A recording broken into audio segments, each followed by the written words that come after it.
video, I'm going to show you what you can do with eggplant. When I first moved to Italy, I was amazed that they use the vegetables that they grow here to cook with, like what's in season. And you know what you find in Italy all the time? Eggplant, zucchini, and tomatoes. And that's what they cook with a lot. So it's not like in the States where you go and you can make like any dish from any country at any time of the year. You can even like buy strawberries in the wintertime or whatever because they import it. Well, in Italy, it's not that way. You find at the supermarket what is growing at the time. I'm gonna make a delicious side dish that we make all the time in the south of Italy for barbecues and like as a side. So let's get started. So you're gonna need some eggplant. I'm gonna get 2. And you're gonna need some peppers. So you can get green peppers, red peppers, yellow peppers, and like a mix like that. And then you're gonna need some zucchini. This is what it looks like for those who don't ever cook with this stuff. Okay, so those are the 3 things. You're gonna do eggplant, peppers, and zucchini, and this is gonna be a delicious vegetable trio that we're gonna pop in the oven, and it goes with everything. You can even turn it into a sauce, and you can like dip your bread in it, or it's just a delicious side. You can eat it hot, you can eat it cold, and I'm also prepping this dish for my road trip tomorrow to add to my salad. So if you're trying to get in healthy carbs that way, this is a great thing to add. So believe it or not, Italy taught me about what grows during the year. I didn't know that broccoli was a winter vegetable until I moved to Italy, because in America you find broccoli all year long.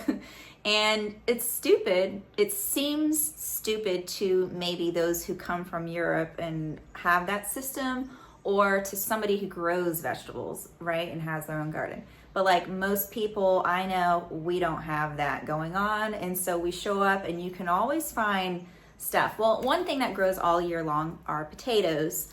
That's a staple, you know, tomatoes, depending where you live. Grapes come out at the end of September or mid-September, end of September. I didn't know that. And Italians are really into buying Italian products and Italian vegetables made or grown in Italy.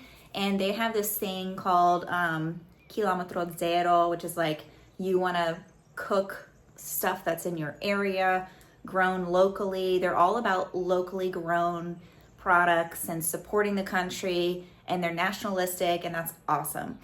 My vegetables here were all grown in Italy. I did check. Because I've been in Italy for a long time and I feel very Italian at this point of my life after 14 years, I do check where my vegetables are grown, and I do buy Italian grown vegetables. It's important to me as well to support my adoptive country.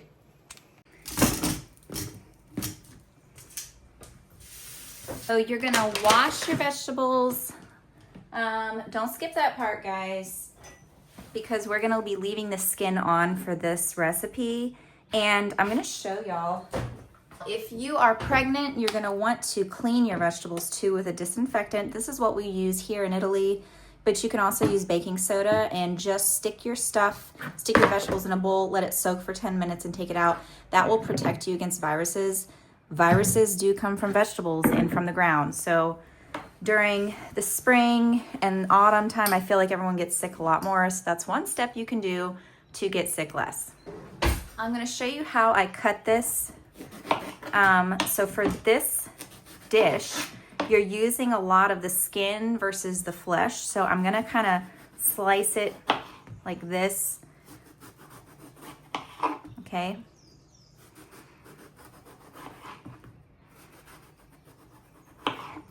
And then I'm gonna do julienne type of slices. All right, so you're gonna have, this is kind of what you're aiming for with the skin on. Just throw that in a bowl. And the rest of this, don't throw this away. What you can do is you can chop this up, cube it, throw it in the freezer, and you can use this to make meatballs next time. I kind of like mine with more skin than flesh, so I'm just gonna take some of this out. So eggplant is one of those vegetables that turns brown with whenever you cut it, kind of like apples. So I typically like to cook it all that day. Like if I have extra, I'll cook that day instead of freezing it. But if I don't have time, then whatever, freeze it. So that's one. Then for your zucchini, same concept. You're gonna try to get more of like the skin part. Now this is one of my husband's favorite things to eat. Vegetables in the oven like this. So zucchini is a little bit easier to work with. And zucchini is full of water, so it's actually hydrating. And whenever I had my first child in the hospital, my mother-in-law, she made me zucchini to eat because it's full of water and it helps you to like use the bathroom and everything. So, and it's like low in calories. So it gives you a little bit of energy because it's all carbs. This vegetable trio is similar to another one that you may know, which is called caponata, I think, from Sicily, something like that. Okay, for my peppers, I'm gonna take out the seeds and I'm just gonna cut these like this. And I'm gonna slice them down once. And these are the peppers I found today. Like I said, like Italy's supermarkets are not always, they're not like American supermarkets where you find everything all the time. Today I didn't find any peppers. I didn't find any bell peppers. So I'm going with these. These are mild and they work fine. Also, what I love is that this is gluten-free, lactose-free, vegetarian. It hits all the boxes. Like if you have to cook, like if you have a lot of people over in your family and they all have different things going on, this is a great dish. This is why I love Italian food. Italian food like works for so many types of people. They have so many dishes that just fit all the boxes. So okay, so you're gonna cut up all your vegetables. All right, so I got all my vegetables in here, and you're gonna get your olive oil. You're gonna get some white wine vinegar, and Ponti is the brand that is probably most well known in Italy. It's super cheap. This one is Pinot Grigio, which I thought was funny. Salt and also some oregano, and you're going to dress your trio. Coat that, don't go crazy with the oil because you'll also maybe put oil on after. And then with vinegar, you need to do half of the amount of oil that you did. So I'm just gonna kind of eyeball it. Then you're gonna do plenty of salt.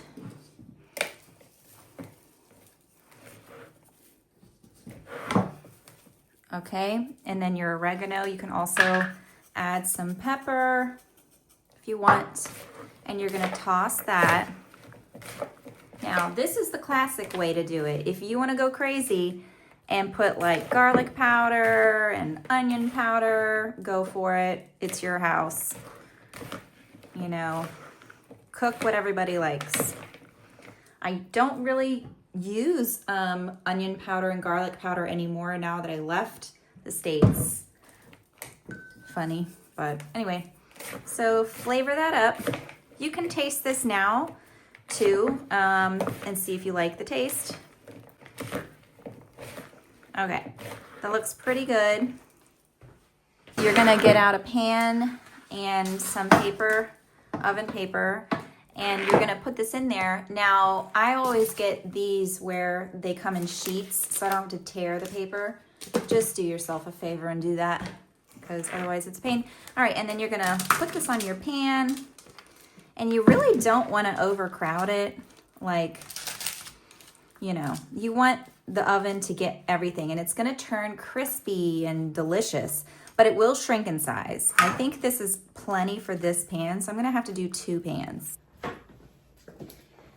Okay, you're gonna pop this in the oven.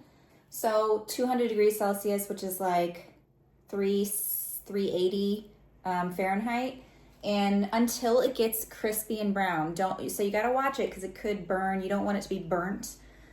So you'll cook it maybe 10 minutes and then open the oven door and stir it up a little bit and keep cooking it, and you keep an eye on it. I mean, total time might be 20 minutes or so. So it should be cooked through and get crispy, and that's the goal. So pop that in the oven. Okay, this is kind of what it looks like. Nice and crispy. I might leave it in there 2 more minutes. All right, so I have put my peppers in here. It looks beautiful. I forgot that you can also cut up onions and put onions in there if you like onions. And you know what? That would be so good on a baked potato. Okay, and here is our side dish. And you can also put fresh mint in here. I also cut up my leftover eggplant, and I'm gonna freeze this to make meatballs another day. So every time you cook, you know, don't throw away anything. You can use everything, really. When I cook, I like to utilize as much as possible. I don't like to throw things away. I love how it's super crispy because we left the skin on. Make sure you grab this recipe from my recipe book. I have a recipe book on Amazon, and you can get loads of recipes in there. And that's how you can support me. Thanks, guys. Bye.